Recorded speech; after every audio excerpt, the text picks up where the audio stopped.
उस शख्स को देखकर एक अजीब सी घिन आती थी, जैसे कोई इंसान नुमा दरिंदा है जो एक मरे हुए शख्स पर अजीब अजीब से वर्ड्स बोल रहा है और फिर वो इस बात का क्रेडिट ले रहा था कि हाँ मैंने ये बात बोली है। वो लोग वहां पर वल्गर बातें करते हैं और वल्गर एक्ट्स करते हैं।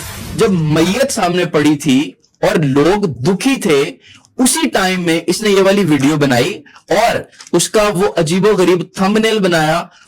ये वाला जो कल्चर है, इससे हमारे बच्चों को, हमारे नौजवानों को बहुत ज्यादा नुकसान होता है। कुछ दिन पहले एक स्टेज एक्टर सरदार कमाल साहब की डेथ होती है। लोग दुखी होते हैं क्योंकि सरदार कमाल साहब ने अपनी पूरी जिंदगी लोगों को हंसाने में बसर की होती है। लेकिन यूट्यूब पर एक वीडियो वायरल होती है और उस वीडियो से ज्यादा उसका थंबनेल वायरल होता है। उस थंबनेल पर सरदार कमाल साहब की पिक्चर होती है और साथ कंजर का वर्ड लिखा होता है।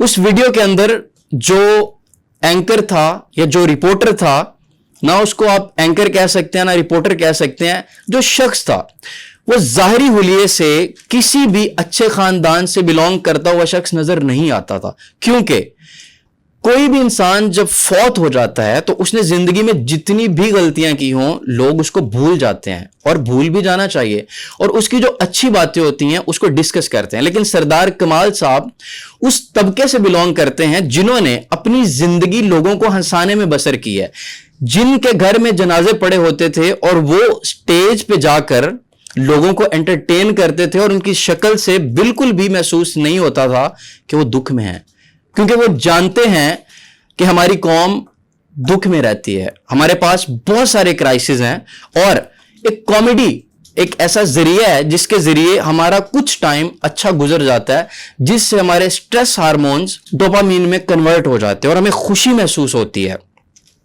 उस शख्स को देखकर एक अजीब सी घिन आती थी। वो शख्स जिस तरह बात करता था, ऐसे फील होता था कि ये कोई इंसान नहीं, जैसे कोई इंसान नुमा दरिंदा है जो एक मरे हुए शख्स पर अजीब अजीब से वर्ड्स बोल रहा है और फिर वो इस बात का क्रेडिट ले रहा था कि हाँ मैंने ये बात बोली है और मैं इस पे कायम हूं। और जितने भी कॉमेडियंस फौत हो चुके थे वो उन सब को इसमें हाईलाइट कर रहा था और बार बार कह रहा था कि कंजरो ये काम छोड़ दो, तुमने मरना है, तुमने अल्लाह को मुंह दिखाना है। अब आते हैं कि क्या वो शख्स सही बात कर रहा था या बिल्कुल झूठ बोल रहा था। तो सरदार कमाल साहब की आप जब एक्टिंग देखते हैं, उन्होंने स्टेज शोज भी किए और कुछ टीवी शोज भी किए। उनकी कॉमेडी बिल्कुल क्लीन होती थी। वो कोई वल्गर बातें या वल्गर एक्ट्स अपनी कॉमेडी में नहीं करते थे। वो शख्स जिस तरफ इशारा करना चाह रहा था वो स्टेज ड्रामाज थे, लेकिन उसने मौका गलत चुना, उसने वर्ड गलत चुना, जिस पे सारे स्टेज एक्टर्स, इवन के सारे पाकिस्तानियों का दिल दुखा। अब चलते हैं स्टेज ड्रामों की तरफ। इस दौर में नासिर चन्योटी, इफ्तिखार ठाकर, अकरम उदास, ये कुछ ऐसे प्रोमिनेंट नाम हैं जो स्टेज ड्रामों में बहुत ज्यादा वैल्यू रखते हैं, जिनकी बहुत ज्यादा डिमांड है, जिनको लोग देखना चाहते हैं, जिनको देखने के लिए लोग टिकट्स बाय करते हैं और इनको स्टेज शो में जाकर देखते हैं। स्टेज शोज में क्या होता है कि आजकल पाकिस्तान में जितने भी स्टेज ड्रामाज हो रहे हैं उनकी बेस सिर्फ एक बात पर है। वो लोग वहां पर वल्गर बातें करते हैं और वल्गर एक्ट्स करते हैं और ऐसी ऐसी हरकतें करते हैं प्रैक्टिकली जो कि आप फैमिली के साथ बैठकर नहीं देख सकते। नहीं होना चाहिए जो आप फरमा रही के, जो फैमिली के साथ लोग खेल नहीं देख सकते। मैं तो अपने अक्सर दोस्तों को ये कहता हूँ कि वो बात करें कि अगर आपकी माँ और बहन बेटी हॉल में बैठी हो, उनकी मौजूदगी में जो बात कर सकते हैं वो बात कर ले। लेकिन ये जो शख्स इस चीज का गुबार सरदार कमाल साहब पर निकाल रहा था, यह सरासर गलत था और इसका कोई जवाब नहीं बनता। उस शख्स को इतना गुस्सा क्यों था, उसकी मुझे पर्सनली ये रीजन लगती है कि वो एक रिपोर्टर है और रिपोर्टर्स जितने भी फेमस लोग होते हैं उनके इंटरव्यूज करते हैं, पॉडकास्ट करते हैं और उन लोगों के जो फैंस होते हैं वो वाली वीडियोस देखते हैं और इससे उनके व्यूज आते हैं, उनका रेवेन्यू जनरेट होता है। ये शख्स कभी किसी जगह पर जाकर लोगों से बातें करता है, कभी कहीं पर इंटरव्यूज करता है और इसके चैनल पर आपको किसी भी अच्छे इंसान का इंटरव्यू नजर नहीं आएगा। ये अजीब अजीब सी बातें करेगा और जिन लोगों से ये बातें करता है वो भी अपने जैसे ही ढूंढ कर बातें करता है। अब सरदार कमाल साहब से इसने कभी अपनी जिंदगी में वक्त मांगा होगा इंटरव्यू के लिए, पॉडकास्ट के लिए, जो वो अपनी मसरूफियत की वजह से नहीं दे सके होंगे।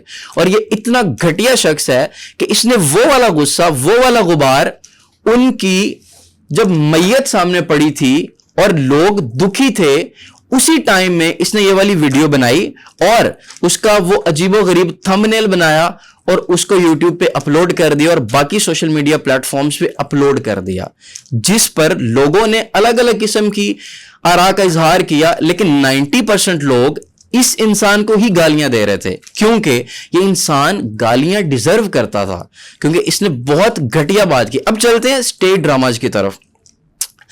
स्टेज ड्रामा में जैसे मैंने आपको पहले बताया कि इनकी आजकल पाकिस्तान में बेस ही ये है कि वल्गर बातें करो, वल्गर एक्ट्स करो और लोग आपको देखेंगे। स्टेज एक्टर्स का और ऑर्गेनाइजर्स का ये माइंड बन चुका है कि अगर हम ये वल्गर बातें नहीं करेंगे, अगर हम ये वल्गर डांसेस नहीं करवाएंगे तो लोग हमें नहीं देखेंगे। तो इसकी मैं आपको एक प्रैक्टिकल एग्जांपल देता हूं जिससे ये वाला बयानिया मुस्तरद होता है। आपने इंडियन पंजाबी मूवीज देखी होंगी, पाकिस्तान के जितने स्टेज एक्टर्स हैं ऑलमोस्ट सब उनमें काम कर चुके हैं। इंडियन पंजाबी मूवीज में किसी किस्म की कोई वल्गर बात नहीं की जाती, कोई वल्गर एक्ट नहीं किया जाता। और पाकिस्तान में बॉलीवुड मूवीज बैन है, लेकिन पंजाबी मूवीज चलाई जाती हैं सिनेमाज में और लोग देखते हैं, हाउसफुल होते हैं। क्यों? क्योंकि पाकिस्तानी लोग और इंडियंस भी वो क्लीन कॉमेडी देखना चाहते हैं। ये जो स्टेज ड्रामे जाके लोग देखते हैं वो एक अलग किस्म की ऑडियंस है और वो अलग किस्म की एंटरटेनमेंट चाहते हैं। लेकिन 90% लोग उस एंटरटेनमेंट से और उन स्टेज ड्रामों से जो कल्चर बाहर निकलता है, जो वर्डिंग बाहर निकलती है, उससे नाराज नजर आते हैं जितने भी स्टेज एक्टर्स हैं। अब इंसान जिंदगी में क्यों काम करता है?